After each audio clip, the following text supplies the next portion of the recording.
Well, good morning, everyone, and thanks for joining us today at New City. As I begin, I want to share with you some of the funniest statements that you have literally heard the entire year, okay? Here's the first one.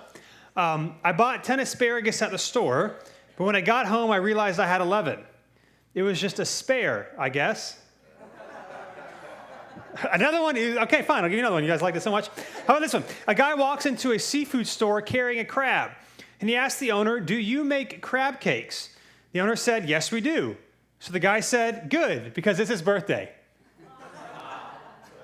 Another one. Okay, fine, you asked for it. This one's good. How about this one? A 13-year-old weasel walks into a bar and approaches the counter.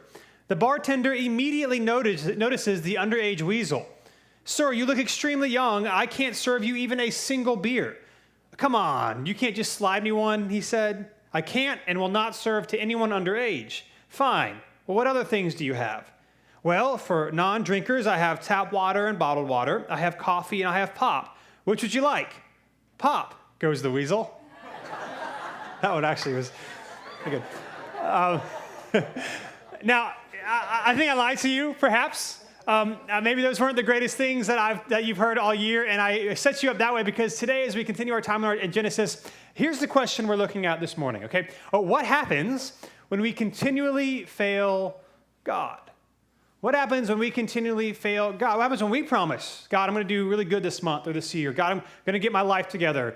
God, I'm going to trust you more. God, I'm going to be more generous," and then we don't? Or what if we do try really hard, but then we mess up or we blow it again? I might have lied to you. I might have failed you this morning 3 times over with some not very funny jokes. But what happens to us when we make these promises to God and we don't measure up? What happens to us when we make these promises to God and we don't hold up our end of the bargain? What happens when we continually fail God? That's what our text is going to look at this morning. And so if you have a Bible, would you join with me to Genesis chapter 34? It'll be Genesis 34 and 35. I think it'll be page 29 in the Bibles in front of you if you don't have one. If you don't own one, you can take one of those black ones home. It is our gift to you. Now, we're continuing our time through Genesis. If you've been with us the last couple of weeks, we've been looking at the story of Jacob. Jacob, who is the grandson of Abraham. You have Abraham, you have Isaac, you have Jacob, who God calls out, said, "I'm going to make you into a great nation. I'm going to have kings come from your line, and that through you, the entire world will be blessed." And so we've finally seen, if you've been with us, after Jacob has lied and deceived his way through life for a bit, he's finally recognizing who God is, God's care, God's graciousness, God's protection for him. Last week, if you were with us, he's reconciled with his brother Esau, who wanted to kill him originally for how Jacob treated him. And so you're thinking, Jacob's finally getting it. Like he's learning who this God is. He's beginning to trust him. I think we're going to be on a good footing here going forward with Jacob. And then, just like us, we're going to read a story about Jacob that doesn't end so well. He's headed in the right direction, but he seems to take a step back. Now, I want to say this as well. If you've been with us in Genesis, we've read some difficult texts throughout Genesis, and today is going to be another difficult one. We're going to be dealing with some sexual violence in this story. So I just want to let you know, it is a heavy text to use as an example of what happens when we continually fail God. But these are the people that God has shown us how he interacts with. And these are the people that God has shown us his love and graciousness toward as we reflect in our own life. And so I just want to say that it's a hard text for us to read this morning, but we're going to see how God responds to us when we continually fail him. And so chapter 34 starts by saying this in verse 1. Leah's daughter Dinah, whom Leah bore to Jacob, so Leah was Jacob's first wife, went out to see some of the young women of the area. When Shechem, the son of Hamor the Hivite, who was the region's chieftain, saw her, he took her and he raped her. So again, if you're with us again, just remember, Joseph has 2 wives and they have 2 maidservants. At this point in the story, he has 11 sons and at least 1 daughter named Dinah. Now, she comes by the way of Leah, which was Jacob's unfavored wife. And again, we've talked about how all that happened in the last couple of weeks. What's happening here is that if you remember, Jacob and his traveling party and his family are back in the land of Canaan. He's back in the promised land, and he ends up settling in this place called Shechem. Now, it's kind of confusing because the guy in the story, his name is Shechem, and the town region is also called Shechem. But that's where he lives. He buys a plot of land from Hamor, who's the leader here. So he and his family are living not far from the city of Shechem, where this takes place. Now, it's hard to know exactly how big this city or town of Shechem was, but it was likely at this point around 500 people, which was pretty big for the ancient world. Typically, you'd have towns maybe 100, 150 at most. Bigger than that was considered really big. So it's a town of about 500 people, and that's where Jacob and his family and his kind of people that are with him are living near. They are living in the land that Jacob bought from Hamor, Shechem's father. And it's also important to note that what's going on here wasn't a smart thing to do. So in the ancient culture, a woman wouldn't leave like a rural encampment or a tribal area and visit a different one unattended. So typically she would have either her father with her or her brother or a male of her tribe, because life was dangerous and people couldn't be trusted. And so what she's doing is not safe. Now, to be clear, we don't know the motivation behind why she's out at Shechem by herself. Is she doing this because her family doesn't really care for her? Like they don't really care for her. Is she purposely, if you put modern language on it, maybe she's purposely sticking out, if you will, and kind of doing her own thing. We're not sure why she is at Shechem by herself. Regardless, as we'll see here in a few minutes, Jacob shouldn't be here to begin with. The fact that she's even in this situation is because Jacob is not doing what he promised to God he was going to do. And so she gets taken, she gets assaulted by the leader of the area's son, and then this happens, verse 3. He, this is Shechem, became infatuated with Jacob's daughter, Dinah. He loved the young girl and spoke tenderly to her. "Get me this girl as a wife," he told his father. And so after he abuses her, he then speaks lovingly and affectionately to her, and now he wants to marry her. Now, of course, there's no apology or anything for anything that he has done to her so far. Nevertheless, for him, this doesn't seem to be like a small, short fling. Like he actually wants to take her as his wife. Again, it's helpful for us to know how this would have been perceived in the ancient world. In the ancient world, sexual relations affected women severely. Consensual or not, it does not matter. It was a big thing for a woman, right? And so it was a hard thing for a woman to get married if she's already slept with another man, even if it was not her doing or her fault. It was hard for a woman to get arranged marriage. Again, arranged marriage was also the norm in the ancient world. And so what would often happen is that premarital sex in some ways would force the hand a little bit of the parents to kind of say, well, we're already slept together, and so we should get married. In fact, in Exodus chapter 22 in the Old Testament, there is a provision given to the Israelites that a man can marry a woman that he's slept with, that he's not married to, with a heavy monetary penalty. In other words, that the bride price is going to be even higher than it normally is, and without the possibility of divorce if the father of the woman consents.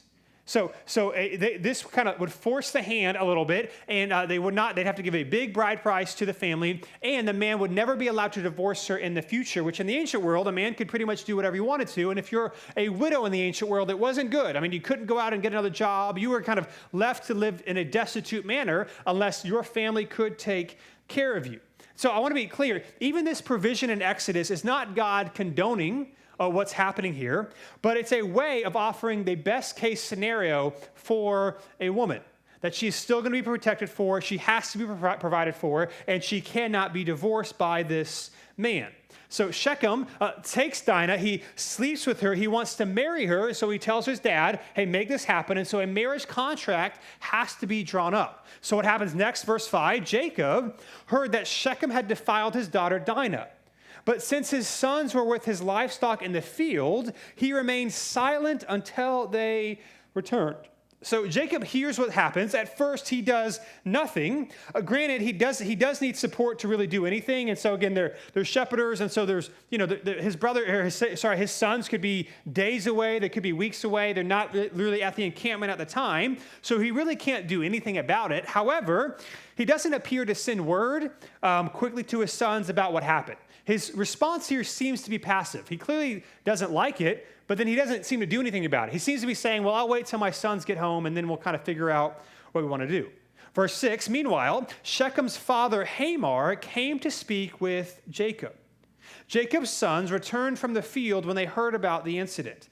They were deeply grieved and very angry, for Shechem had committed an outrage against Israel by raping Jacob's daughter, and such a thing should not be done. And so after this happens, Shechem's father eventually comes and speaks to Jacob to propose marriage between his daughter, Dinah, and Hamar's son, Shechem. Now, Jacob's sons are rightly outraged in a manner that Jacob should have been upon hearing the news at what has happened. And as we'll see, they don't want this marriage to take place. Again, it's also helpful for us to know in the ancient world, not only would you say, yeah, this is wrong, this marriage shouldn't happen, it also shouldn't happen for the sake of cohesion and safety for the tribe that Jacob is a part of, right? Safety and security were paramount. There's no police force, there's no government agency, there's no human rights, your tribe is everything. And so if your tribe allows something like this to happen to one of your people and you do nothing about it, it's kind of saying, hey, this can happen to anyone. We don't really care. And so something must be done on behalf of Dinah herself and behalf of Jacob's family and the tribe so that people know we don't condone, we don't allow these sorts of things to happen. So their sons are like, we're going to do something about this. Verse 8, Hamor said to Jacob's sons, my son Shechem has his heart set on your daughter. Please give her to him as a wife. Intermarry with us. Give your daughters to us and take our daughters for yourselves. Live with us. The land is before you. Settle here. Move about and acquire property in it. Then Shechem said to Dinah's father and brothers, grant me this favor. I'll give you whatever you say. Demand of me the highest compensation gift, and I'll give whatever you ask me. Just give the girl to be my wife. So again, Hamor here and Shechem propose marriage with a very exorbitant bride price. Whatever you want, we will give it to you. And what he's essentially doing here is he's offering a treaty among Jacob's tribe and the city of Shechem. Let's make this peace treaty. Let's make this alliance. Then we can intermarry. We can trade with one another. We can live with peace. And so what started out as an evil thing, which was a violation of Dinah, who, by the way, we'll see in a second, is still being held captive in the city. She's still stuck there. It's she's not even home. Now, it turns into God's covenant with Abraham being turned into jeopardy. So not only do you have Dinah's incident to deal with, but if Jacob allows this alliance with these Canaanites, then for them to intermarry into what will eventually happen if this takes place, for them to worship the gods of the Canaanite gods and to take up the lifestyle of the Canaanites, that they would not be a people set apart by God. This turns into a terrible proposition all the way around. Now, you might be saying, well, why would Jacob consent to this if he kind of knows that's not what he's supposed to do? Well, the reason he would consent to this is because the short-term gains for Jacob and his family and his tribe for coming into an alliance with the people of Shechem would have been great. This would have increased their resources. There'd be more people to trade with. This would increase their safety because now they're allied with a city near them. And where they're actually, if you actually look historically where they're located, Jacob's actually living, his tribe is actually living in a really strategic area where there's lots of trade routes nearby. And so by him forming an alliance, really digging into the community there, this will bring a lot of short-term benefits to his tribe. So verse 13, but Jacob's sons answered Shechem and his father Hamor deceitfully because he had defiled their sister Dinah. So what's interesting here is that Jacob's sons are now going to respond to Hamor and Shechem, not Jacob himself, who's supposed to be the patriarch, the leader of the family. And they, just like their father in the past, as we'll see in a second, are going to come up with a plan of deceit against the people of Shechem, though their plan is going to surpass any plan of deceit that Jacob has ever done up until this point. And so what happens next is that the brothers respond, and they tell Shechem and Hamor that they cannot give their sister to an uncircumcised man. So part of the covenant with God for the Israelites is that they were to be circumcised as infants, and so they say, we can't do this. And so they come to an agreement with the people of Shechem that Shechem and the whole town, not just Shechem who's going to marry Dinah, but the whole town is going to be circumcised. They're going to circumcise the entire town. Then they can intermarry. They can be on good terms with one another. And so that's what happens. The leader of the town, Hamor, convinces all the men in his city to get circumcised. The men of Shechem all get circumcised. Now, I want to be clear. The reason they do this is not because they love Hamor's son so much and they just want to give him a bride of his dreams. The reason that they do this is because, again, they view it as an alliance. And in fact, in verse 23, Hamor tells them that this will be advantageous for them. In other words, let's come into an agreement with them. Let's build up our own tribe. And then eventually what we'll probably do is just actually take them over and take everything that they have. And so they're doing this for their own gain. So it happens, they all get circumcised. They say, hey, again, it's also kind of maybe weird for us in an individualistic society in the ancient world. Everything was the collective, what's best for the tribe over what's best for you. And so again, there's a lot of advantages for the tribe to do this. So all the men agree, Hamor has them all circumcised. Now, verse 24 says this, all the men who had come into the city gates listened to Hamor and his son Shechem, and all those men were circumcised. 25, on the third day, when they were still in pain, two of Jacob's sons, Simeon and Levi, Dinah's brothers, these are also from Leah, so they're her full brothers, Dinah's brothers, took their swords, went into the unsuspected city, and killed every male. They killed Hamor and his son Shechem with their swords, took Dinah from Shechem's house, and went away. Jacob's sons came to the slaughter and plundered the city because their sister had been defiled. They took their flocks, their herds, their donkeys, and whatever was in the city and in the field. They captured all their possessions, dependents, and wives, and plundered everything in the houses. So what you see here is that you have two of Dinah's brothers, Simeon and Levi. Now, it could have just been them, or the text could be saying that they kind of led a band of people, like they were the ones in charge. They're the one who came up with this plan. And they go in and they kill all the men in the city of Shechem while they're essentially incapacitated, while they're not in a place to fight back. Now, it appears that their primary motivation for doing this was to revenge what happened to their sister. But then likely, after they revenge what happens to their sister and they stand up for the tribe, they also then plunder the city. They take everything, including the women and children of that city, who presumably are now going to become a part of Jacob's tribe as well. So this thing goes from evil to even, atrocious. This is going from bad to worse.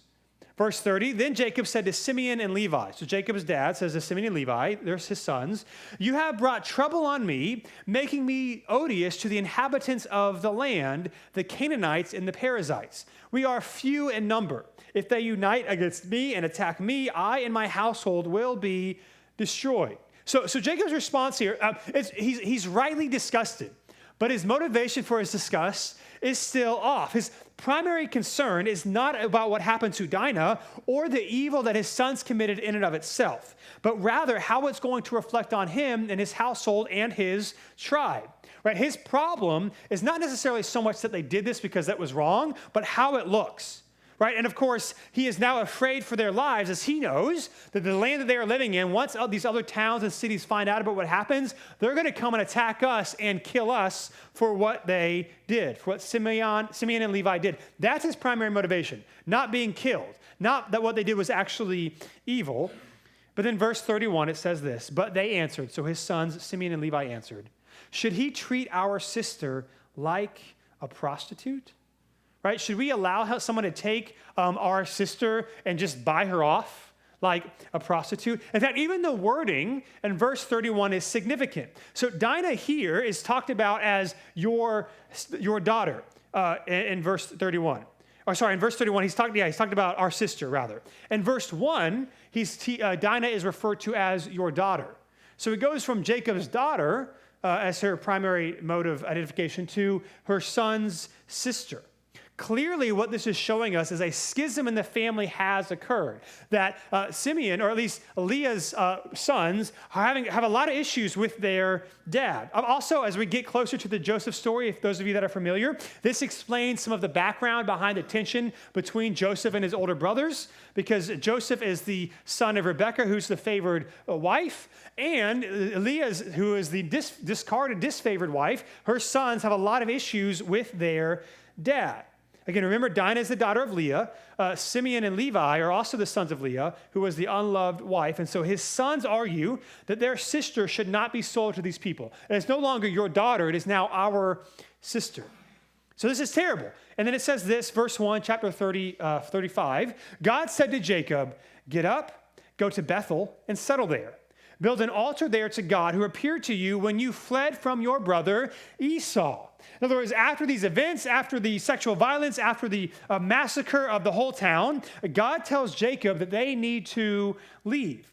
It is time for Jacob to fulfill the vow that he made to God back in Genesis chapter 28. So in Genesis 28, Jacob's on the run for his life. He's fleeing Esau, who wants to kill him, and he's also trying to find a wife from where his relatives live, some 500 miles from where he grew up in the land of Canaan. So God reveals himself to Jacob. He promises to bless him. He promises Jacob, hey, in the future, I'm going to bring you back to Bethel, where you're meeting me right now. And when that happens, you're going to submit to me as your God, and you're going to offer me a tithe and worship me. And Jacob's response when God rescues him and promises all these blessings is what? Well, if you do that, if and only if you do that, then I'll worship you. Right? His response isn't great. But now he's learning and he's growing, and God has done everything. He's been nothing but faithful to Jacob, even though he doesn't deserve it. He's given tons of kids, tons of wealth, and yet Jacob didn't return to Bethel. And so now he's calling him back to return to Bethel so that Jacob would do what he promised he would do. Verse 2, so Jacob said to his family and all who were with him, get rid of the foreign gods that are among you. Purify yourselves and change your clothes. We must get up and go to Bethel. I will build an altar there to the God who answered me in my day of distress. He has been with me everywhere I have gone. So what's happening here for Jacob and the people, his family, and the tribe that is with him, he's telling them that God cannot be seen as one of, or even the strongest of all gods, which is the typical worldview back then. Everyone has their own gods, their family gods, their geographical gods. But Jacob is saying, no, we're going to leave all these behind. Our God, Yahweh, is not only the strongest, he's the only. So everybody, rid yourselves of any foreign idols that you have and prepare to repent, to sacrifice, and to worship the true God. That's what we're going to do. Verse 4, then they gave Jacob all their foreign gods and their earrings, and Jacob hid them under the oak near Shechem. So they hand over their idols, they hand over their earrings. The earrings, we're not sure what that's supposed to represent. Perhaps they were maybe pagan in style, or maybe there's just something about the earrings that represented worship to these false gods. And so the point here is that they're getting rid of any and everything that can be attributed to any other god but Yahweh. They're going to set themselves apart, and they're going to worship this God differently than the Canaanites and the other people worship their gods.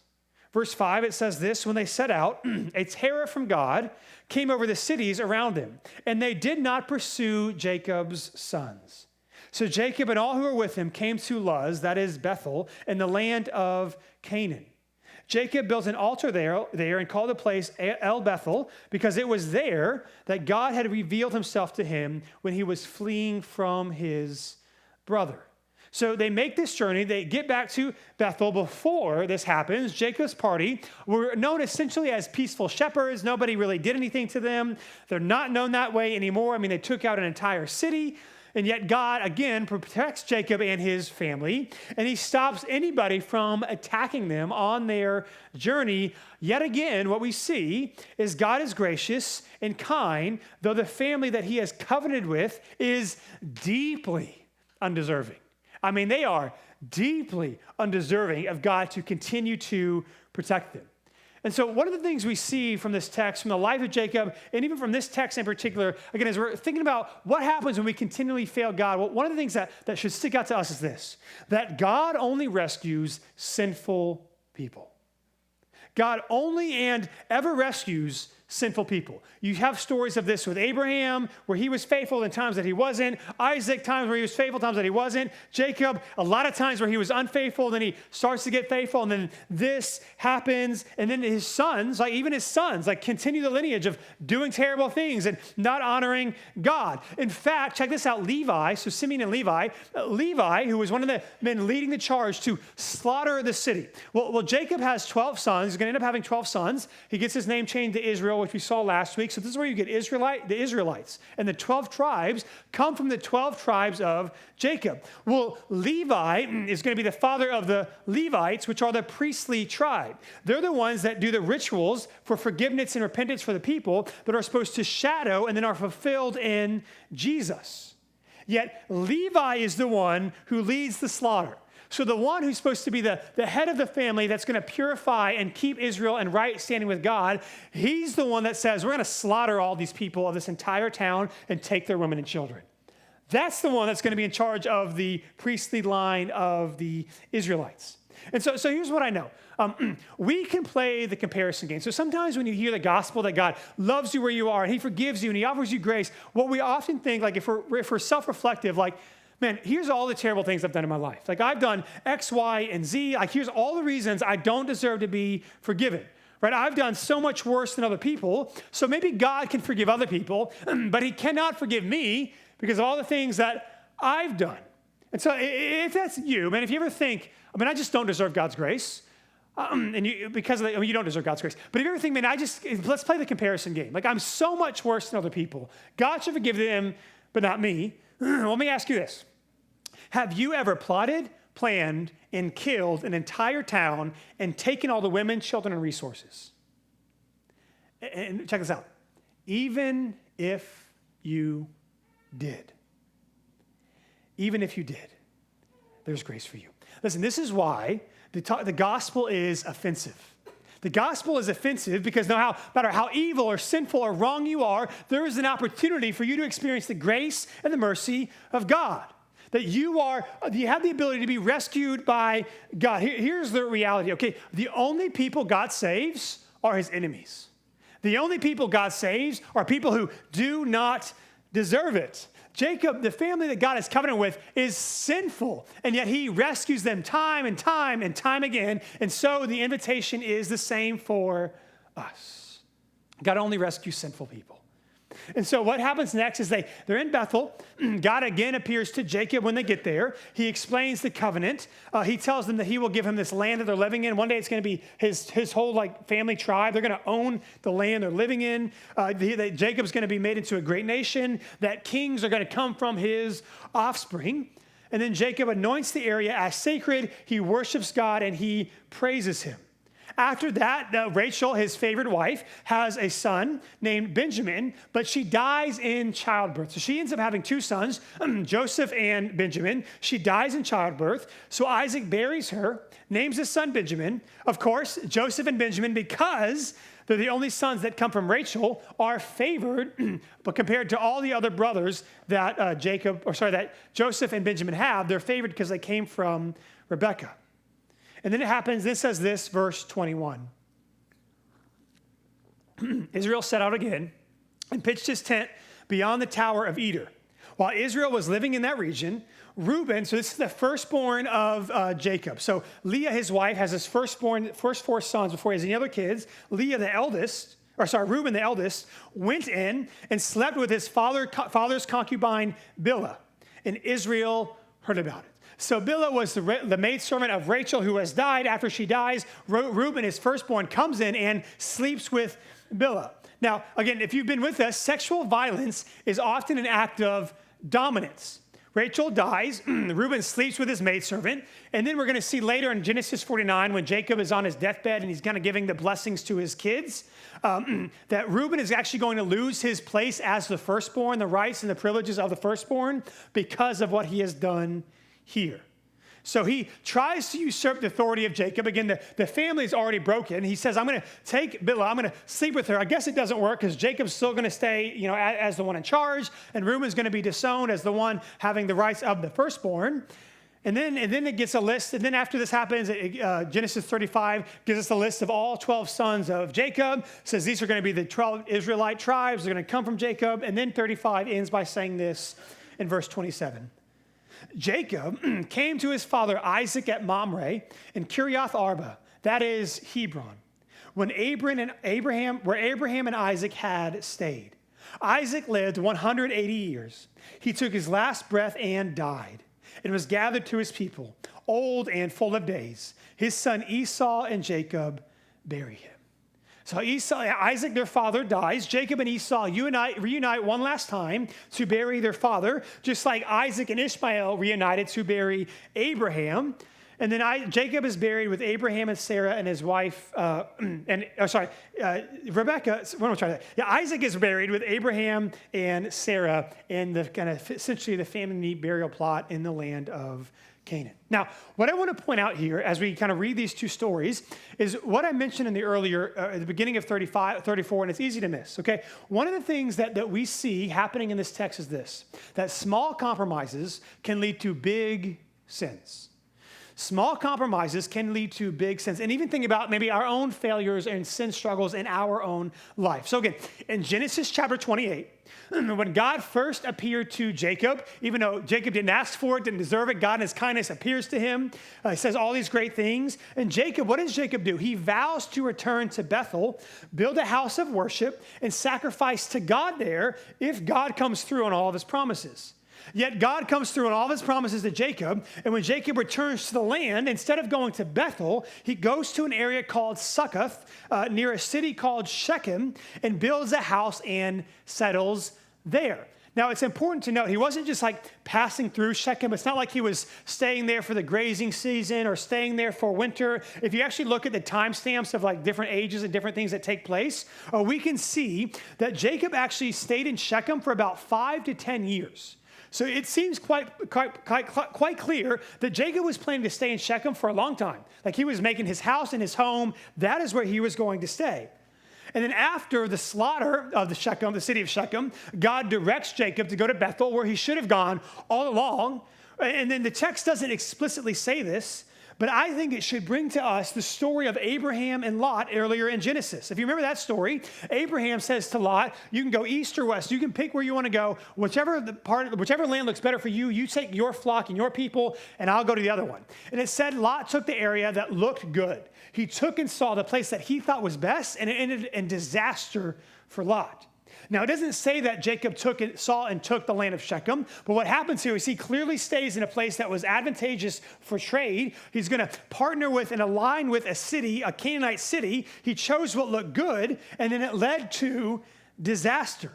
Right? Dinah is assaulted and abused. Jacob's family is fractured. Mass killing takes place, and it all starts with Jacob settling in an area that seemed good to him. But it is not what he promised God would do if God made good on his promises to him. And so I think just as we sit and reflect our own lives as we read this text, perhaps the question we should ask ourselves is this: where am I compromising with God?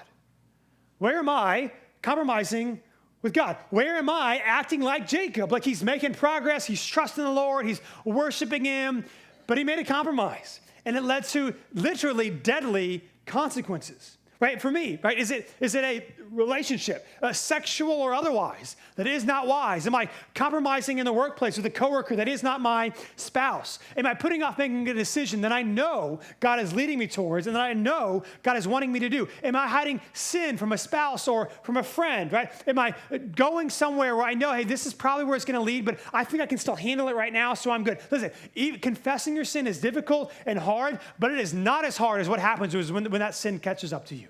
Where am I compromising with God? Where have I promised God, hey, I'm going to do this, but then God came through, God was faithful, things are looking pretty good in my life, so I think actually I'm going to continue to coast. I think I'm going to stay where I am. Where am I compromising with God that can potentially lead to disastrous results if I'm not going to be honest? Because here's the reality. If you do that, you will fail God again. I will fail God again. And so again, the question for us this morning is, what happens when we do that? What happens when we're like Abraham and Isaac and Jacob and his sons who continually fail God? Well, how does God respond to Jacob? God responds to Jacob with the same invitation that he gives us, and that's this: that you cannot outrun the grace of God. You can't outrun it. The story of Jacob is screaming this to us, right? I think, in fact, it's easy for us to be uncomfortable with God's grace toward Jacob because we ain't Jacob. Why would you save him after he lied to his dad and he cheated his brother twice and he marries 2 women and he sleeps with 2 other women, has all these kids and all these different women, and yet you still, if we saw a couple weeks ago, like he increased his flock and multiplied his sheep and he protected him on the way to Shechem, and then after they massively murder and kill his entire city, God protects them again as they travel to Bethel. Like, this makes us uncomfortable because we're not Jacob. And so while Jacob's sons, right, negotiate and come to an agreement with Hamor, like, it gets worse with circumcision. You know what gets worse about that story? Is that Jacob doesn't stop it. And Jacob does not know that Levi and Simeon had plans to kill the entire town. Jacob was going to allow this alliance to go through, which means that he was allowing God's covenant to his people to bless his family, and then not just his family, but the entire world through the Messiah named Jesus to be ruined if he was going to intermarry and become ingratiated in the culture and the gods and their way of life. Jacob was going to let that happen. And yet God rescues him again. He rescues him again. And so I want to close with this. It's worth noting that even Jacob failed time and time again, that after all of this, Jacob did eventually return to Bethel, and he did eventually worship and sacrifice to God. In other words, while Jacob made a lot of poor decisions, he responded appropriately. He responded correctly. And so this is the invitation for you and for me. How will we respond to the grace that we cannot outrun? Will we reject it or will we accept it? Those are the options. Will we reject it or will we accept it? The good news of the gospel is that God was faithful to Abraham and to Isaac and Jacob when they didn't deserve it, so that he could send his Messiah, Jesus, to be faithful to us when we don't deserve it. That Jesus took the sins of the world, lived a perfect death, died the death that we deserve, and then 3 days later displayed his power over sin and darkness by rising again and inviting us into his kingdom by trusting and repenting him first, not by promising to do better. That you and I are invited into the kingdom of God by the grace of God, not by our efforts. Because here's the deal. You can reject God's grace, but you cannot outrun it. So you and I can either accept and respond or reject. And listen, I know maybe you're walking in here and this week has been tough. This month has been tough. You've blown it last night. Maybe your football team lost yesterday and you're doing all these things you promised you wouldn't do, right? And you're coming in here, it's like, don't strike me with lightning, right? You're coming in here like, here's the deal. You're here because God loves you, cares for you, and he wants you to know that you cannot outrun the grace that he has for you. Man, no matter who you and I are, man, again, if we want to play the comparison game, you probably haven't murdered an entire town of people, and God still gave them grace, and he still gives it to you. God is faithful when we are not. He invites us in when we do not. That's why we sing. I mean, it's kind of weird, right? Like in our culture today, we don't publicly sing anywhere. But we do in church. Why? Because God is worthy of our praise, because he's faithful and he's kind and he's good, and he invites all of us into his family, even in the midst of our deep sin and our dark brokenness. You cannot outrun the grace of God. He was faithful to Jacob, he was faithful to his descendants, and he is faithful to us. This is the God that we worship. Hey, thanks so much for checking out this video. We upload new videos every week to help encourage you in your faith in Jesus. So be sure to subscribe to this channel so that you'd never miss a thing.